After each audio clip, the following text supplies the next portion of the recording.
Here we are again, unfortunately. The only difference is today, I get to look at the 17-year-old punk coward that took my son's life. As you stated, he leaned out of a moving car window, and not once, but 6 times pulled that trigger and took my son's life. It could go real easy, and I could rip into him 1, 2, 3, but let's face it, he's already getting away with murder. I mean, 25 years. Michael's got a life sentence. So I'm going to do just like I did the last time. Not that I don't think about him every day, because from the time I wake up till the time I go to bed, that's all I think about is Michael. And I think about all the times he'd come and he'd lay across my bed, and no matter which way he laid, his feet always hung off the bed because he was so tall. And he would talk to me and just tell me his stories, you know, and he'd always make me laugh. And I guess in the last couple of days, as I'm preparing myself to come here and face this coward punk, I think about different people and different things. And I remember when he went to go try out for McLean Heights baseball, and we pulled into the parking lot, and there was a gentleman standing there, and I said, and he had on this, he had on this brown leather jacket, and I said, oh God, I hope this guy's not your coach, Michael, please stay away from him.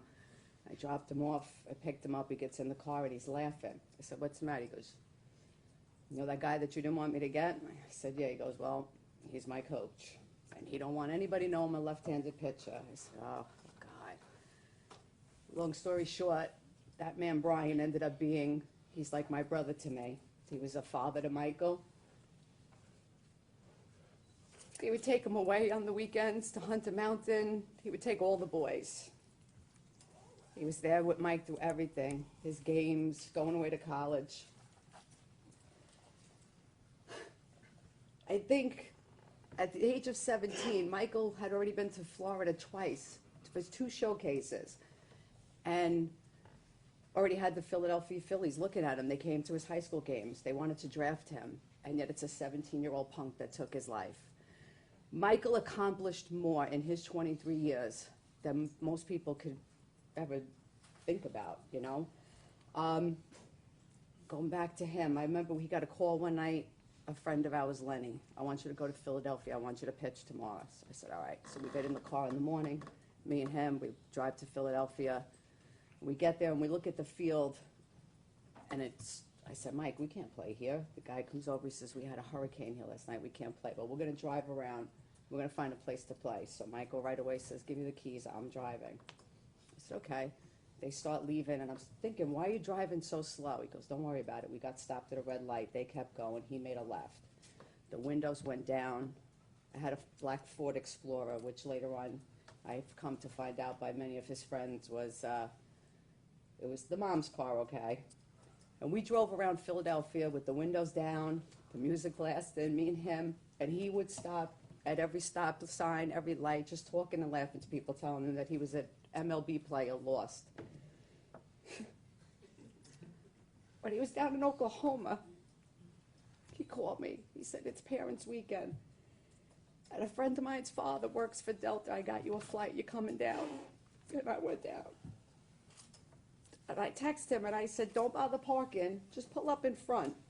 You know, don't park. Just pull up in front, and I'll come out. I came out with my suitcase, and I'm getting to the car, and he starts moving. He's making me chase the car, and he's hysterical laughing. He's telling people in the airport, she's a crazy woman chasing me. Then I remember when he stopped, and he got out of the car, gave me the biggest hug, and whenever I hugged him, because he was so tall, I always had his ribs. He said, hey, Mom, what's up? I said, what's up, kid? We had the best time that weekend, me and him. I was so proud of him, just watching everybody, how they respected him. But we had such a good time together. We've established that Michael was, you know, he was a 6'8" left-handed pitcher, and he got drafted, and he went to college, and he went to high school, and he had a job and he bought himself a car, and he was a son, my son, his son, their brother. Those two right there, I was their best friend. And him single-handedly took my son. And I could never, looking at him makes me sick because I just think of all that he took from me. Michael's senior year of high school, we had a coach come in, Coach Nicodemo, and he took over the basketball team. And he was warned, Nicodemo, he said, you got 3 on that team that they're going to give you a run for your money. Mike Nolan, Matthew Clayton, and Davon Coleman, because it was the 3 of them always together. And they gave Coach a run for their money. They really did. Coach decided to do an alumni game. And we're going to do this every year. And I remember them, their senior year, they said, all right, next year we get to play in it. And the following year, they were psyched. But Michael, more than anything, he would be calling cheese 2 weeks before. He was getting them ready. He was Booby. Him and Booby would go back and forth. They were going to play against each other. And we'd have such a great time. You had all the alumni coming. And I remember in 2015, that would have been the alumni game where Joe would have been graduated, Michael's younger brother, and they would have played either against each other or with each other. Well, we all know how that went, thanks to Nashaun Hunter and his cowardly punk move. Joe played in that game, and so did Cheese, and so did Davon, and so did half Yonkers. But instead of playing with him, they played for him. And they will continue to do that every year. Like I said, he was more than just my son, their brother, their friend. He was a human being. You know, he always teased me that when he got married, because he knew every time he went away to school, I cried. I cried from the day he left, and I would just cry. I wanted him to come home. I wanted him to come home. I would cry when he came home.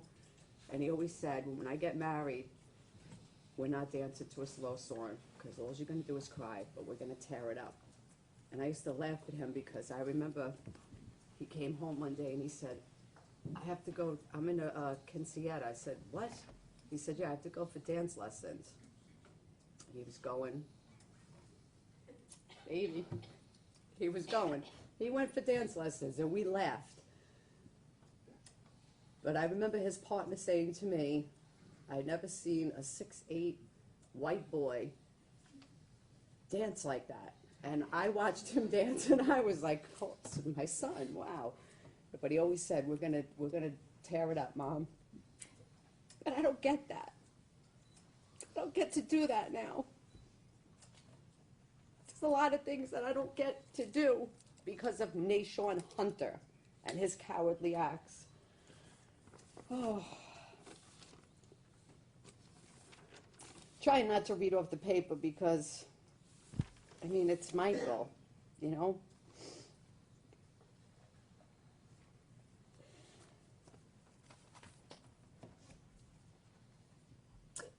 Oh, God. Take your time.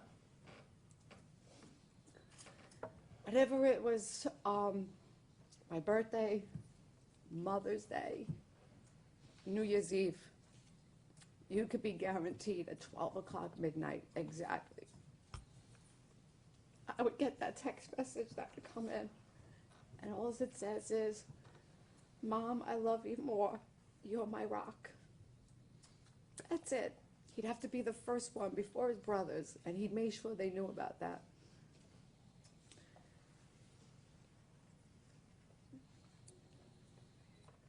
My kids always joke that I'm not really a cook, and I'm not.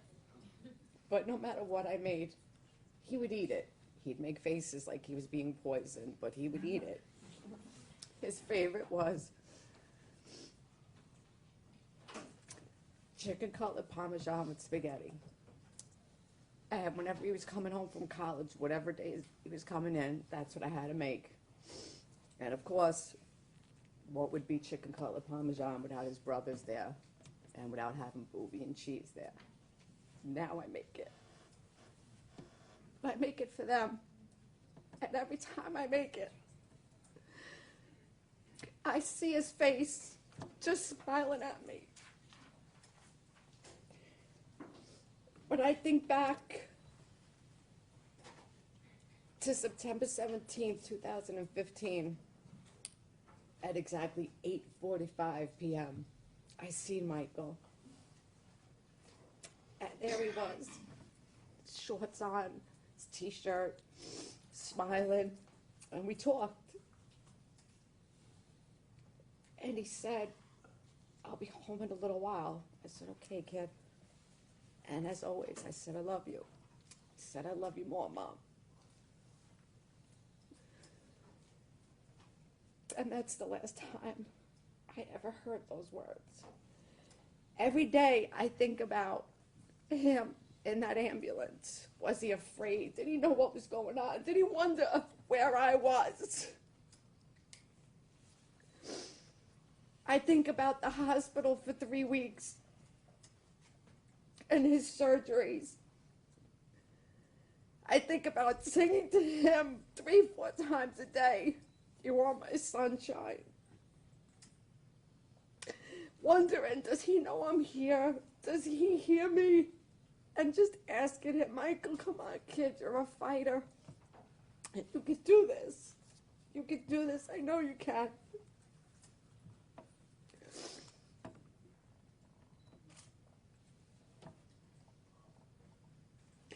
But the end result was he couldn't.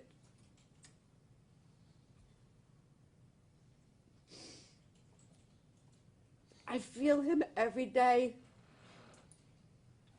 just saying, "Mom, you got to get through another day." And I try so hard. I look at my boys and I see the hurt and the anger in them. And I can't do anything about it. I don't blame them.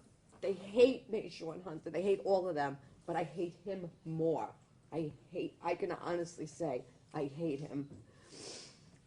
I see my husband every morning without fail. He's at that cemetery. Grass has to be perfect. Don't go on the grass. Don't step on it. Fresh flowers. He goes 2-3 times a day just to make sure he's okay. And I can't take his pain away. I can't take anybody's pain away.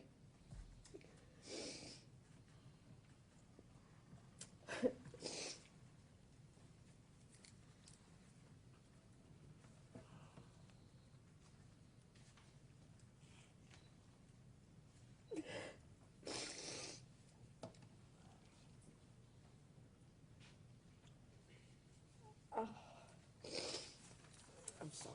Yeah, you don't have to be sorry. You take as much time as you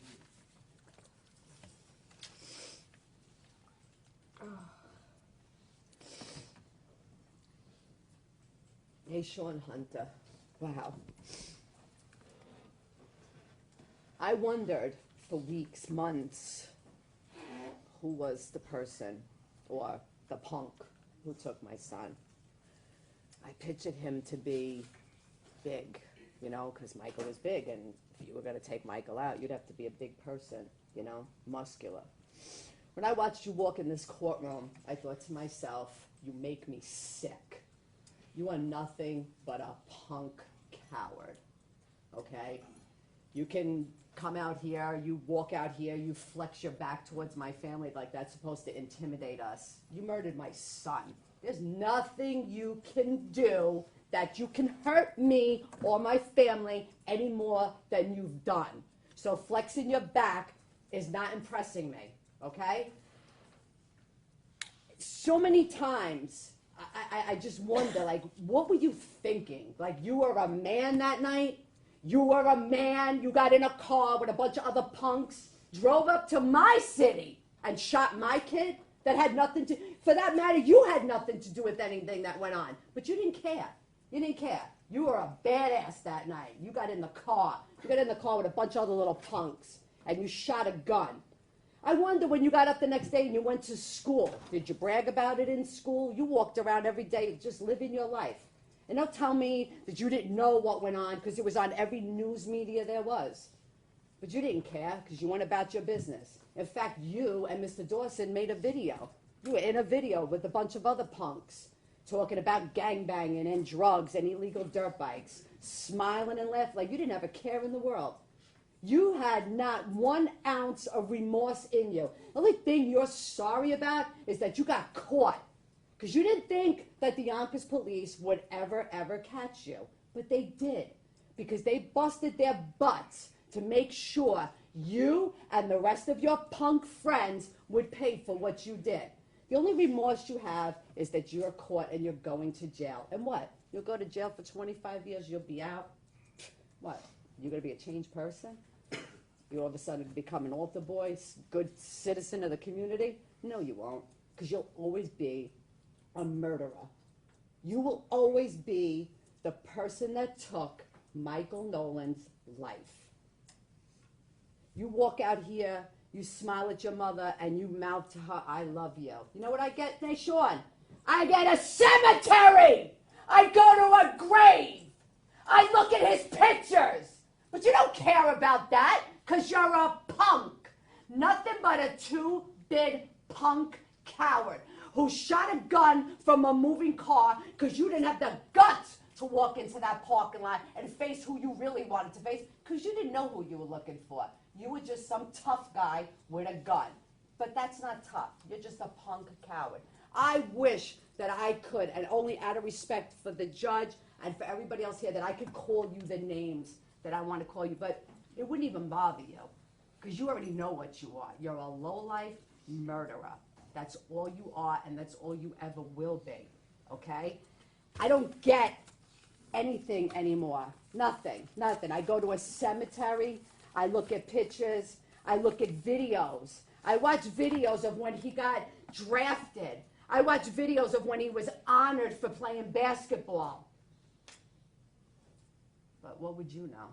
Because you were just some 17-year-old punk who liked to act like some thug street gangbanger. And what did you do? You took my son's life. I can't come to grips with the fact that you did this. I will never accept it. Nothing, because you took everything from me. When you shot my son, you tore out my heart. But you wouldn't know about that. You wouldn't know about what it is to feel. You stand there like you're some innocent little altar boy who just goes to high school, but you're nothing but a piece of crap. And I wish from now till the day I die that one day you're standing there and off guard, just like you did to my son, someone comes up to you and inflicts the pain that my son had to feel.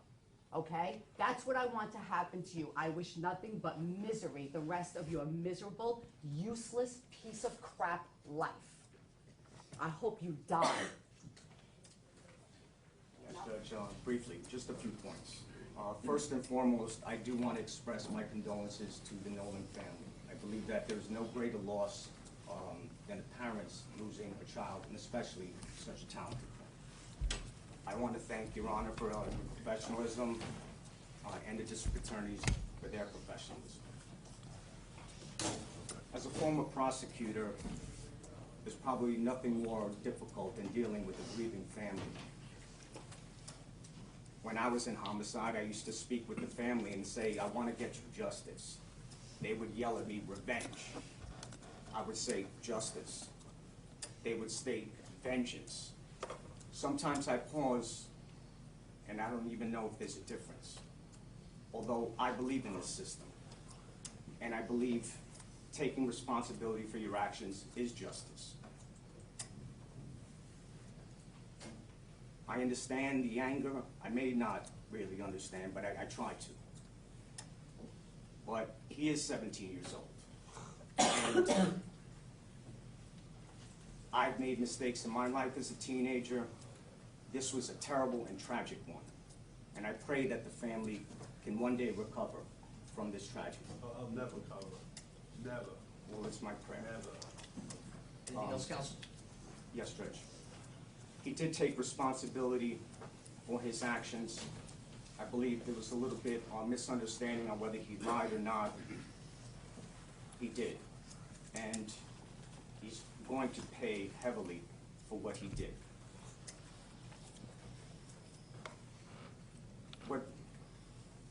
I looked at my client and everybody sees a monster, I actually see a highly intelligent young man, Come on, enough. and that's what I saw. And it's two families that are suffering as well.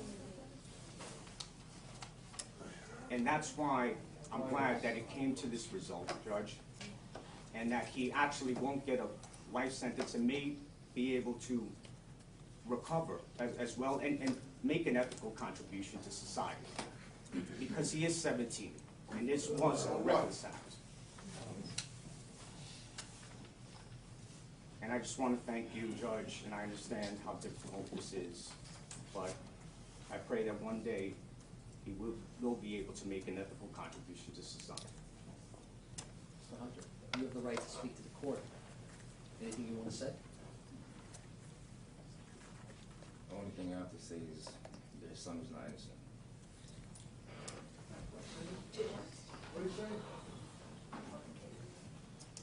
Is that it? That's all I have to say. You know,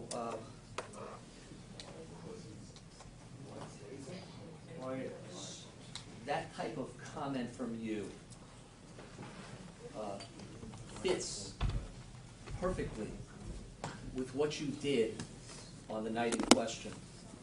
Somehow not really realizing the gravity of what has taken place, what you did. And let me emphasize, you didn't make a mistake that night. You made many you made many choices and many decisions, and none of them were good. They were all cruel. They were all evil. There was no mistake here. There was no tragedy. There was a crime that you committed.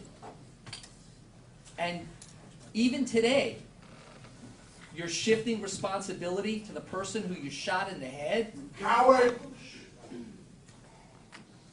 You know, I was going to say, but it wouldn't be so, that any parent can imagine how the Nolan family feels. I can't really say that because I cannot imagine. I can try, but any parent would know that they're suffering, and you brought that to their doorstep. You've taken everything from them. You've taken everything from them. Every day is a struggle. Every day.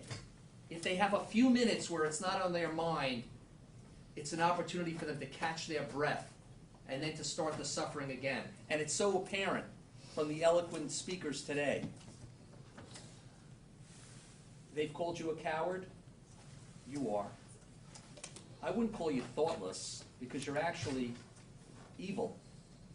Not thoughtless. It wasn't that you did this without thought. You thought about it. You brought the gun. You aimed it out of the car. You fired it 6 times. It wasn't thoughtless. It was evil. You tore a family apart. And you know, yes, he was an athlete and a superior athlete, and he was probably going to be a star in the major leagues. But more important, he was a son and a brother and a friend. And you took away from Mrs. Nolan the grandchildren that he probably would have had, that he certainly would have had, all those things. You have no idea because you don't care. And it's obvious you don't care by the one comment you made today. And of course, there's no youthful offender treatment for you. You didn't have a minor role here, you had a major role. You were the shooter, you brought the gun, you fired it 6 times. So there's no youthful offender for you. You're an adult, and you're being treated as an adult. It's the sentence of the court upon your conviction on manslaughter in the 1st degree that you serve 25 years in state prison, followed by 5 years of post-release supervision. There's a $300 surcharge, $25 crime victim fee, $50 DNA fee. You have 30 days to appeal to the Appellate Division 2nd Department. If you can't afford a lawyer, one will be assigned for you free of charge. Counsel, will you file a notice of appeal if that's what your client wants? Yes, Judge. You are remanded to the custody of the Department of Corrections to serve this lawful sentence.